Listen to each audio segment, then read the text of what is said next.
날씨가 많이 더우시죠? 네. 이번 주에는 꼭 에어컨이 설치될 수 있도록 최선의 노력을 다하도록 하겠습니다. 한여름 잘 지내주셔서 감사하고요. 하필이면 가장 더운 이때 에어컨 수리가 다 이루어지지 않아서 고생하고 계시는데 저를 보시고 위로 받으시면서 설교 들으셨으면 좋겠습니다. 네. 오늘까지는 조보에 나와 있는 것처럼 주제 설교로 진행을 하고요. 다음 주 9월 2일부터는 다시 프로페짜이 설교 나눔으로 하는 사도행전 강해가 다시 시작이 됩니다.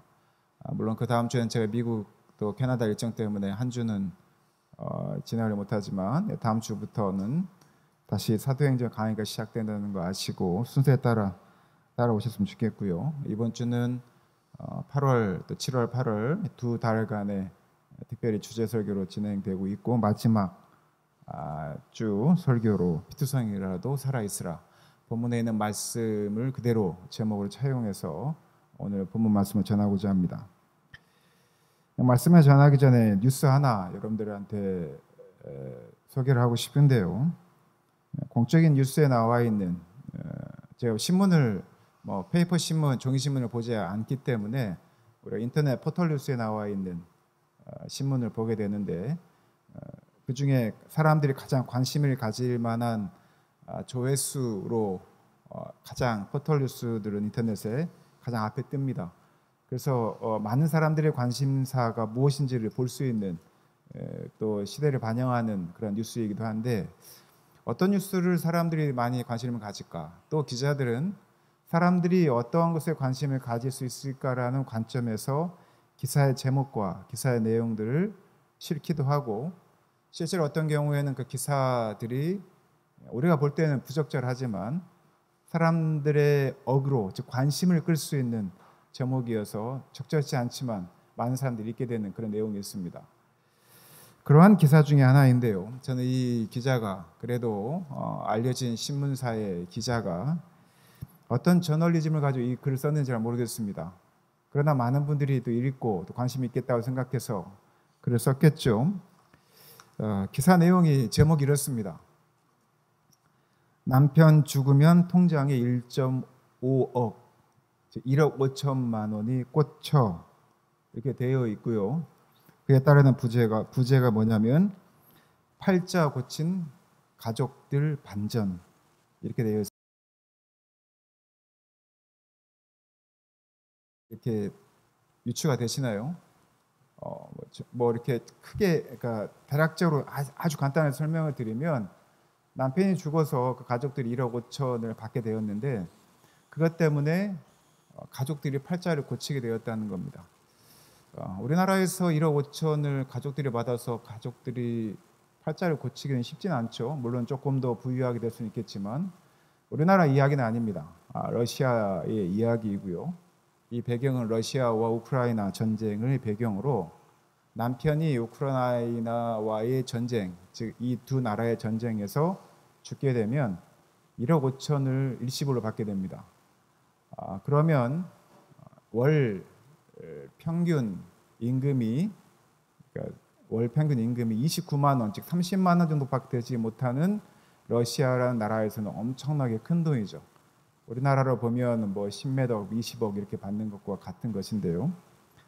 그런데 이런 자극적인 기사 내용이 마치 남편 죽으면 통장에 1억 5천이 꽂힌다는 것이 것과 또 팔자를 고친 가족들 그리고 한 달 월급 29만 원인 나라에서는 이럴 수도 있겠다라고 하는 정확히 말하면 인간성 상실을 너무나 부추기는 그런 기사 내용입니다. 러시아가 우크라이나를 침공할 때 러시아 경제는 폭삭 주저앉았다 이렇게 시작을 합니다. 정부는 지원 입대자에게 한화로 3천만 원을 준답니다. 입대를 하겠죠. 사망 시 유족에게는 유로금 500만 루블, 한국 돈으로 7,500만 원, 그리고 보험금 491만 루블, 7,400만 원, 약 1억 5천만 원 정도를 돈을 가족들에게 지급을 합니다. 월급은 군사로 군인으로 지원을 하면 월급이 200만 원입니다. 자기가 평소에 그냥 평균 월급보다 훨씬 많은 돈을 받죠. 그리고 수당이 있습니다. 목숨을 돌격을 하면 돌격 한 번 할 때마다 75만 원. 정말 목숨을 걸고 탱크를 격파하면 750만 원. 탱크를 취득하면 1,500만 원. 참 자세하게 알려주죠. 뭐 다연장 로켓 파괴 시는 뭐 450만 원 이렇게 쭉 표현이 되어 있습니다. 그래서 농촌에서는 도시에 비해 농촌에서는요. 남편에게 입대를 권유하는 부인들이 많답니다. 부상만 당해도 300만 루블, 우리나라 돈으로 약 4,500만 원이 나온다고 합니다. 돈으로만 환산을 하고 나면 그래도 뭐 미치는 장사는 아니겠다. 나 혼자 희생을 해서 가족들이 건사할 수 있다면 이렇게 생각할 수도 있습니다. 그러나 오늘 이 내용을 보면 전쟁의 참상보다는 전쟁으로 인해서 얻게 되는 경제적 이익을 이야기하면서 인간성은 완전히 상실되고 있는 것이죠. 이런 비슷한 현상이 우리나라에도 있었죠. 10년 전 2014년도에 세월호 사건이 벌어졌을 때 전원 구조라고는 오보로 떠나서 그날 저녁의 뉴스는 세월호 때 희생된 가족들이 받게 된 보상금에 대한 이야기였습니다. 그거를 메인 뉴스들이 다뤘습니다. 이태원 참사 때도 마찬가지입니다. 이 기사들이 갖고 있는 인간성 상실이 가진 문제점이 뭐냐면 8억에서 12억, 많게는 20억씩 보상금을 받을 수 있다라고 하는 이 경제, 이 돈의 수치로 계산된 인간의 삶이 또 다른 부작용을 낳게 되죠. 조금 전 러시아에 대한 기사를 보았듯이 농촌에서 부인들이 당신의 최저임금 29만 원도 못 받는 인생인데 차라리 전쟁에 참여해서 당신이 참여하면 그 목숨 수당으로 받는 돈, 그리고 죽게 되면 받게 되는 그 큰 이익을 생각하며 전쟁에 참여하라고 권유를 한다는 게 이게 가족으로서 정말 우리가 할 수 있는 일일까? 물론 정말 극빈한 삶, 처참한 삶들은 우리가 그런 결정을 하게도 합니다. 그러나 적어도 기사를 쓰는 기자는 그러해서는 안 되는 것이죠. 사람의 목숨을 돈의 가치로 환산하는 것, 그리고 그것이 마치 마땅한 것처럼, 그리고 그것이 갖게 되는 부작용에 대해서 우리는 당연하게 생각하는 것들은 분명히 문제가 있다는 것입니다. 물론 우리가 어떤 참사나 또 어떤 희생에 대해서 국가적으로, 사회적으로, 또 인간적으로 보상해 줘야 되는 것은 남아있는 사람들에게서 당연한 인간의 도리입니다. 그러나 그런 인간의 목숨을 값을 매겨서 그것이 마치 온당한 것처럼 또한 그것을 강요하는 그런 분위기, 또한 그러한 글을 쓰는 것은 분명히 심각한 문제가 있는 것이죠. 이번 주 목요일 이태원 참사 광주 전남 지부에서 드리는 그리스도의 연합 예배가 있습니다. 설교 부탁을 받고 이번 주 목요일 날 저녁에 설교를 하게 되는데 제가 이런 설교를 맡게 되었다라고 하는 포스터와 함께 글을 올려놨습니다. 제 SNS에 올려놨더니 어떤 분이 댓글에 이런 글을 달아놨습니다. 아주 신실한 그리스도인이라고 하는 분이 댓글을 달아놓으셨고 지금은 그분이 스스로 글을 지웠고 또 개인적으로 저 SNS로 메신저로 죄송하다고 저한테 따로 문자를 보내주셨어요. 근데 그분이 올린 글에 뭐라고 되어 있냐면 이태원 참사는 할로윈 귀신 축제로 청년들이 갔다가 죽은 사건인데 왜 그들을 기리는 예배를 그리스도인이 드리느냐라는 이야기입니다. 물론 할로윈 축제에 대한 또한 참여에 대한 여러 가지 감론을박을 할 수 있습니다만 그러나 제가 올린 글은 또 제가 올린 포스터는 이태원 참사로 인하여서 가족을 잃은 부모들, 유가족들을 위로하고 그들을 하나님 말씀으로 권면하고 어떻게 하면 그 상처들을 극복하며 다시는 이런 사건이 재발생되지 않을까라고 하는 책임지는 자세로서의 우리들의 저는 당연한 그리스도인들이 함께 마음을 모아야 줘야 되는 그런 것이라고 생각합니다. 그런데 이 글을 쓰신 분은 본인이 갖고 있는 신앙 또 본인이 갖고 있는 교리에 의해서는 이것은 절대 수용되어지지 않은 것이라고 판단한 것 같습니다. 저는 그러한 마음을 갖는 것까지는 이해하고 인정할 수 있습니다. 그러실 수 있습니다. 그런데 그분이 쓴 글을 만약에 유가족들이 읽었다면 어떻게 하겠습니까? 제가 그분한테 다른 이야기는 하진 않고요. 그 이야기를 했어요. 당신이 쓴 글을 만약에 유학자들이 본다면 얼마나 큰 상처가 되겠느냐. 시시 비비를 떠나서 심지어 예를 들어서 내 아들이 또 내 자녀가 무단 횡단을 하다가 사고로 나서 죽었습니다. 근데 사람들이 분명히 잘못 실수를 한 것이고 어떤 그 죽음이라고 하는 것이 이 법적인 판단은 다를 수가 있어요. 근데 그 유족들에게 무단 횡단해서 죽었는데 우리가 뭐하러 너 자녀의 죽음을 우리가 애도할 필요가 있겠느냐라고 하는 것과 다를 바가 없는 겁니다. 그리고 제가 마지막 말미에 그런 이야기를 썼습니다. 내가 믿는 하나님과 우리 형제님이 믿는 하나님이 다른 것 같습니다. 어떻게 이렇게 인간성이 상실이 된 이야기를 아무렇지도 않게 제 댓글을 쓰실 수 있으십니까? 라고 했더니 댓글을 지우시고 나중에 저한테 개인적으로 죄송하다고 이렇게 따로 문자를 보내주셨어요. 이런 일이 생기면 우리는 하나님이 어떤 분인지에 대한 여러 가지 판단을 하게 되죠. 그래서 저는 좀 전에 제 댓글에 대한 댓글을 쓰는 분도 계실 수도 있고 또한 그분들을 이루하기 위해서 적극적으로 참여하는 분들이 계실 것이고 또 저는 평소에 그분들의 아픔에 참여하지 못했지만 이렇게라도 지역적으로라도 참여할 수 있는 기회를 얻기도 합니다. 오늘 에스겔서 16장은 우리에게 시사하는 바가 매우 큽니다. 에스겔서 16장은요. 무책임한 부모에 의해서 출산 때에 양수와 피로 뒤덮인 채 버려진 아기를 하나님께서 긍휼히 여기셔서 한마디 말씀으로 그 아기, 즉 예루살렘 백성들을 살리시고 당신의 집안으로 받아들여 그리고 자유롭게 아기를 다시 소생시키는 그리고 기르셨음을 에스겔이 고백하는 내용이 바로 에스겔서 16장의 내용입니다. 처참하고 힘든 과정에 있는 피투성이가 된 예루살렘 백성들에게 피투성이라도 살아있으라고 간곡하게 2번에 걸쳐서 강조하시면서 내가 그러한 너를 품고 또한 자유롭게 너희를 소생시키시고 다시 키워주시겠다, 소생시켜주시겠다고 하는 약속의 말씀, 또한 그렇게 하시는 하나님의 모습을 에스겔이 지금 예루살렘 백성들에게, 이스라엘 백성들에게 피투성이라도 살아있으라고 하며 이야기하는 이야기입니다. 반복하여서 피투성이라도 살아있으라 하시는 말씀은 하나님의 간절함을, 또 에스겔의 간절함을 드러내고 있는 장면입니다. 우리는 신앙생활을 하다 보면 도저히 이해할 수 없는 상황에 처합니다. 저도 마찬가지고 여러분들도 하다 보면 정말 피투성이로 나 혼자 이 세상에 남겨진 듯한 그런 고독 가운데, 외로움 가운데 처해질 때가 있습니다. 또한 그런 모습을 보고 우리 스스로 하나님은 어떤 분이신가? 라고 하는 질문을 하게 됩니다. 내가 뭘 그렇게 잘못했기에 이런 환경과 상황에 처하게 하시는지 하나님에게 우리의 본적인 질문을 하게 되고 또한 묻고 싶을 때가 많습니다. 무엇보다도 현실이 막막하고요. 갈 바를 알지 못하면 이런 질문을 하나님께 우리는 할 수밖에 없죠.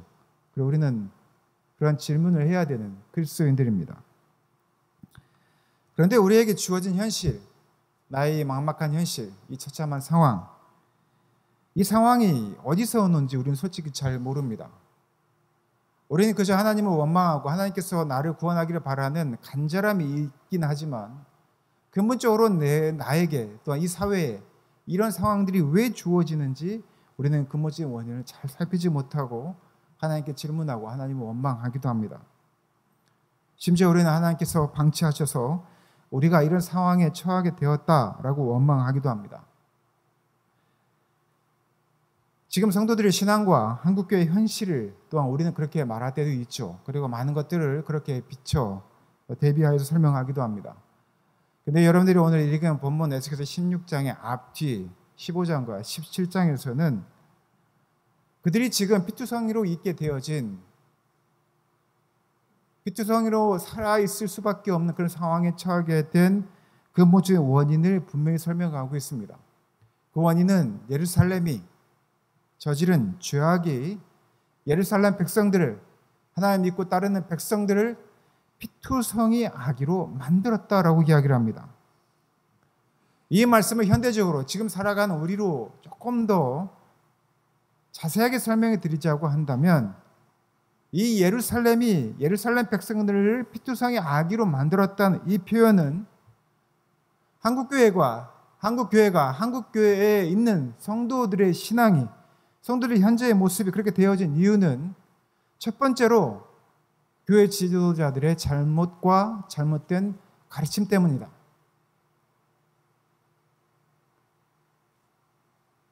하나님의 사랑과 하나님께서 이 세상을 어떻게 통치하시는 그 방식을 잘못 이해한 예루살렘의 지도자들이, 종교 지도자들이, 예루살렘의 권세자들이 예루살렘 백성들을, 하나님 따르는 성도들을 잘못 인도하고 또한 잘못 가르치고 또한 잘못된 방향으로 이끌었기 때문에 그들을 하나님 앞에서 피투성이에 된 아기로 만들었다고 이야기를 하는 겁니다. 비뚤어진 종교생활, 이 종교생활에 너무 매몰되다 보니 하나님의 사랑을 이웃사랑으로 실천하는, 그리고 하나님 사랑의 근본적인 이유가 무엇인지를 잘못 가르친 그 현실이 지금의 예루살렘의 참상을 가져왔다는 것입니다.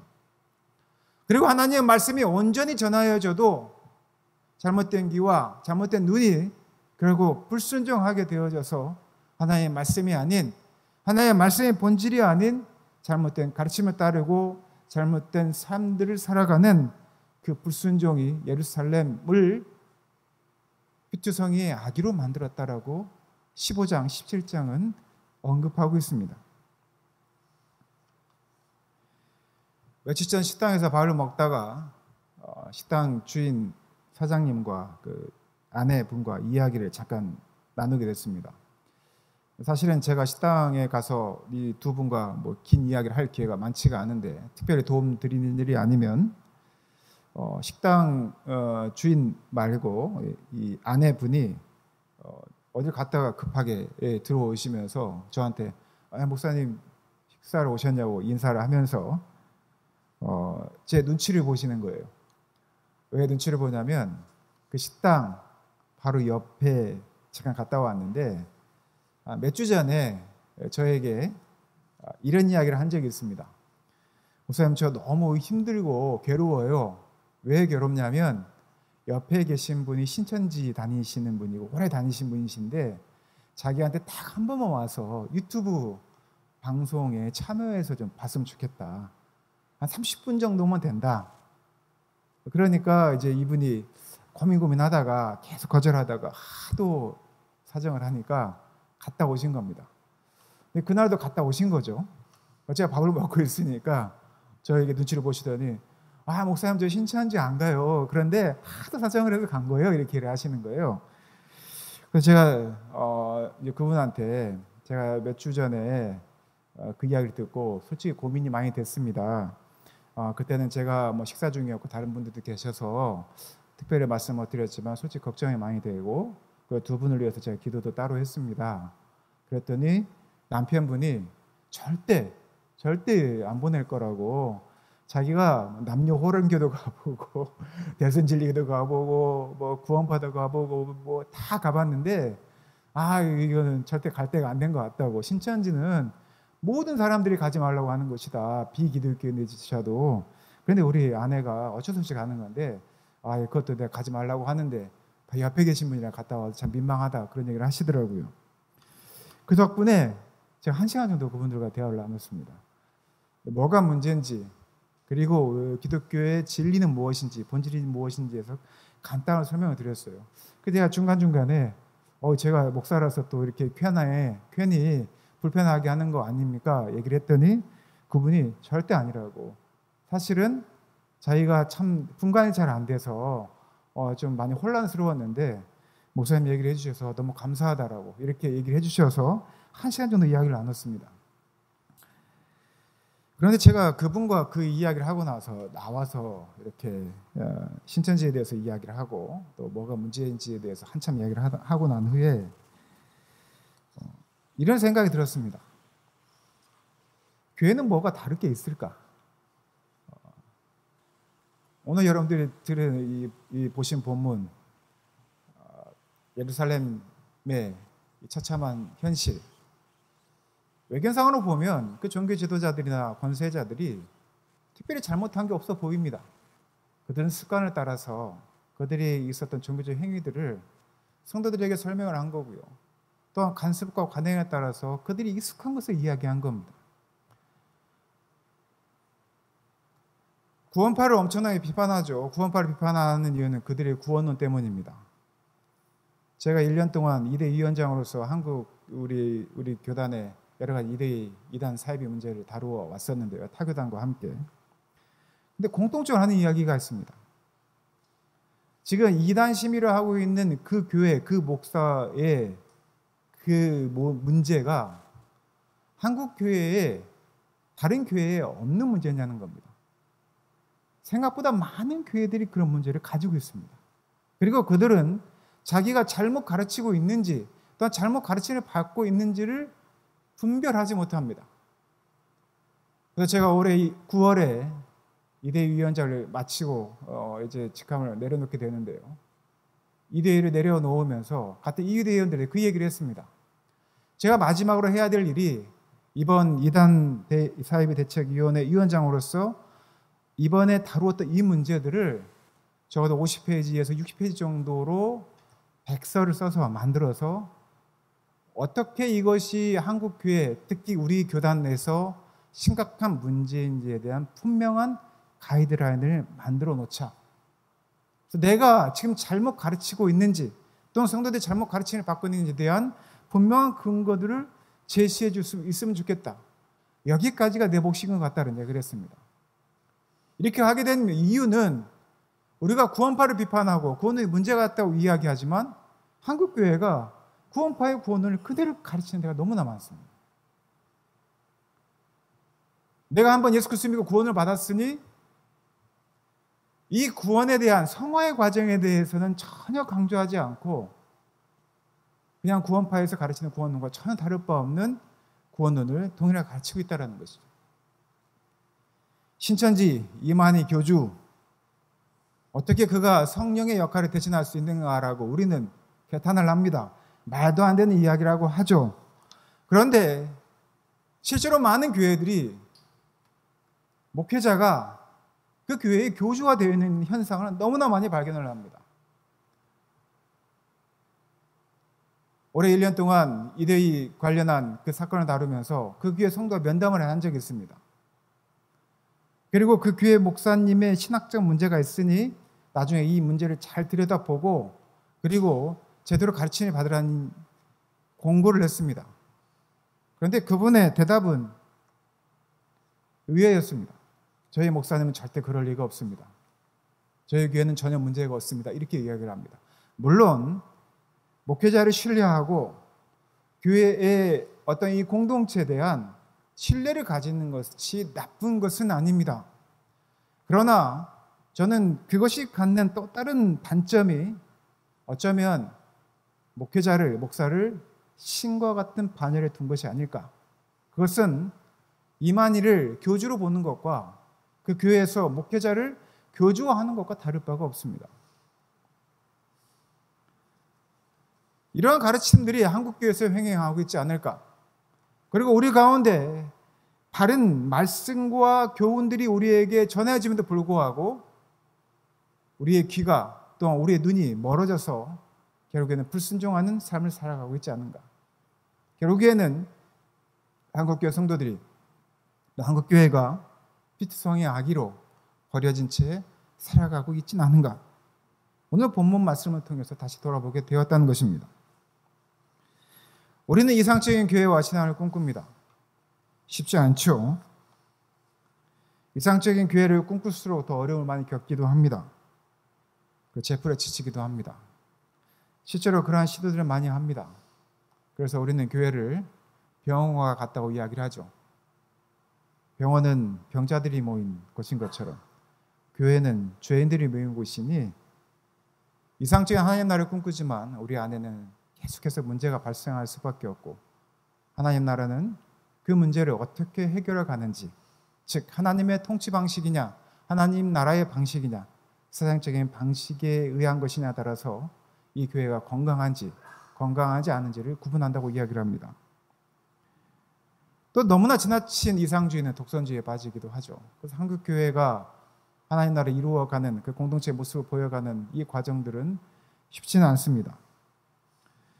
보네퍼라고 하는 독일의 신학자, 철학자가 이런 얘기했습니다. 그의 책 신도의 공동생활이라는 책에서 이런 이야기를 했습니다. 성도의 사귐은 꿈같은 우리의 희망적 생각에서가 아니라 아주 실망한 그 자리에서부터 시작된다, 이렇게 얘기를 합니다. 꿈이 다 깨어진 그 자리, 어떻게 사람이 저럴 수 있어? 어떻게 목사님이 저럴 수 있어? 어떻게 우리 성도가 이럴 수 있어? 라고 하는, 어쩌면 그 꿈이 깨어진 자리, 실패의 자리, 이 자리를 극복해 나가는 그 과정을 통해서 바로 올바른 신도들의 공동체, 성도들의 공동체, 하나님 나라의 모습들을 이루어갈 수 있고 세워질 수 있다는 것입니다. 저는 우리도 그렇다고 생각합니다. 여러분들께서 이 광주제일교회 공동체가 완전한 이상적인 하나님 나라 공동체라고 상상하고 오셨다고 하면 여러분들은 분명히 실망하실 것입니다. 진익규 목사는 도덕적으로, 윤리적으로, 설교적으로, 신학적으로 완벽할 것이다라고 기대하시고 오셨다면 여러분들은 분명히 실패할 것입니다. 실패할 수밖에 없습니다. 왜냐하면 저는 그런 존재도 아니고요. 제일교회 공동체도 그렇지 않기 때문입니다. 그러나 우리는 그러한 하나님 나라를 이루기 위해서 끊임없이 기도하고 찬양하고 말씀을 연구하고 말씀을 듣고 실천하며 살아가는 그런 삶의 과정들은 우리가 가져야 합니다. 하나님 나라라고 하는 이상적인 교회, 그 교회를 세우고 또한 그런 목표를 하려고 하고 만들어 가려고 하면 할수록 우리는 힘들고 실패하고 또는 제풀에 지칠 수도 있을 것입니다. 그러나 하나님은 우리에게 그렇게 이야기하십니다. 그렇다 할지라도 모든 많은 상황들에 우리가 부딪히고 피투성이가 될지라도 피투성이라도 살아있으라고 이야기합니다. 그 살아있는 우리들에게 하나님께서는 우리를 거두시고 은혜를 주시고 소생시키겠다는 약속을 하시는 겁니다. 그러한 경험들이, 그러한 삶을 살아가는 우리들이 정말 하나님 나라가 무엇인지를 온전히 이해할 수 있고 또한 우리가 살아가고 성숙해져 갈수록 하나님 나라의 공동체 그리스도인의 삶을 살아가며 또 여러분들의 삶의 자리에서 그리스도인으로서의 인정을 받고 또한 하나님으로부터 나의 자녀라고 하는 그러한 칭함을 받을 수 있는 그런 그리스도인으로서 거듭날 수 있다는 것입니다. 제가 오래전에 설명드렸던 한 목사님 이야기로 설교를 마칠까 합니다. 이상적인 교회를 세우고 목회하기를 소원했던 목사님이 계속 실패하면서 3번의 개척과 2번의 청빙으로 목회를 하다가 도저히 목회가 힘들어서 못하겠다 생각을 해서 목회를 접게 됩니다. 생계를 유지는 하셔야 되죠. 그 생계를 유지하기 위해서 목회가 아닌 다른 좀 현실적인 직업을 가지고 일을 하시다가 50세가 되었을 때 전 국민이 받는 건강검진을 받았는데 대장암 사기라는 청천벽력과 같은 결과를 받게 됩니다. 이제 일도 못하시게 되죠. 이게 피투성이죠. 하나님을 원망할 만도 하죠. 하나님이 원하시는 목회의 길을 걷고 또 교회를 3번이나 개척을 하고 청빙을 해서 또 어느 정도 사지가 있는 교회도 있었지만 물론 그 목사님의 문제도 있을 수 있겠죠. 그러나 제가 아는 그 목사님은 정말 말씀에 있어서는 매우 근본적으로 또한 근원적으로 교회를 제대로 세워가고자 하는 그러한 목회를 하셨던 분을 알고 있습니다. 본인의 부족함이든 교회가 준비되지 못했던 여하튼 끝내는 3번의 개척과 또한 2번의 청빙 목회를 내려놓으시고 살아가시던 중에 정말 피투성이가 되었습니다. 그런데 참 아이러니하게도 그의 암진담에도 불구하고 상처가 많은 성도들이 모여있던 한 30여 명의 교회에서 그분을 청빙을 합니다. 그리고 그분께서 목회를 하다가 재작년 7월에 소천하셨습니다.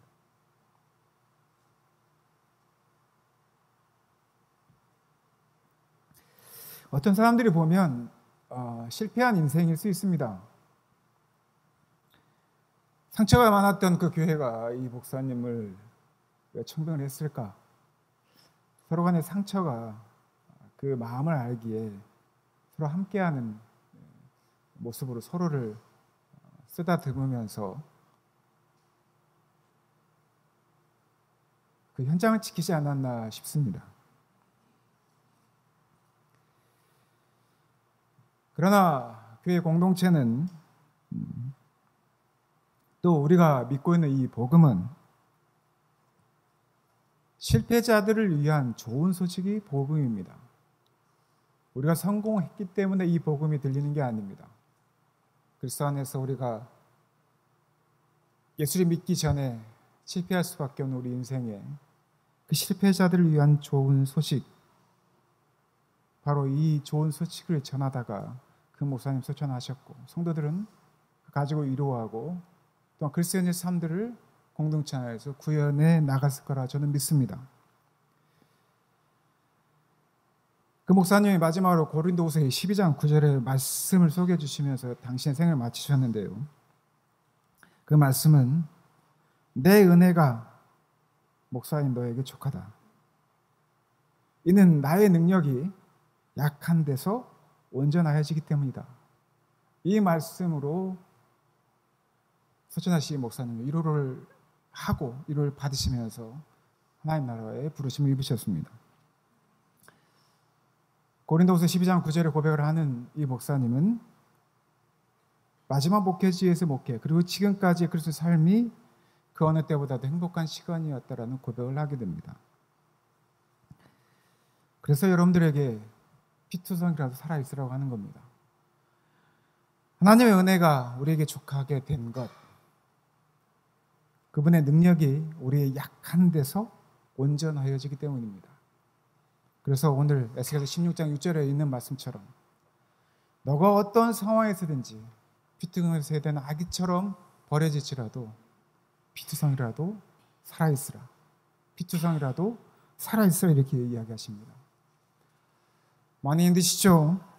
더워서 힘드신 것도 있겠지만 살아가다 보면 인간의 관계적인 측면에서 경제적으로, 육체적으로 많은 어려움들이 우리 가운데 있고 또한 우리가 정말 피투성이처럼 힘들 때가 많습니다. 그러나 오늘 본문에 있는 말씀처럼 피투성이라도 살아계십시오. 주님께서 성도들을 끝까지 책임져 주시고 인도해 주실 거라는 그 믿음을 가지고 살아계시기를 예수님의 이름으로 축원하고 부탁드립니다. 함께 기도하겠습니다.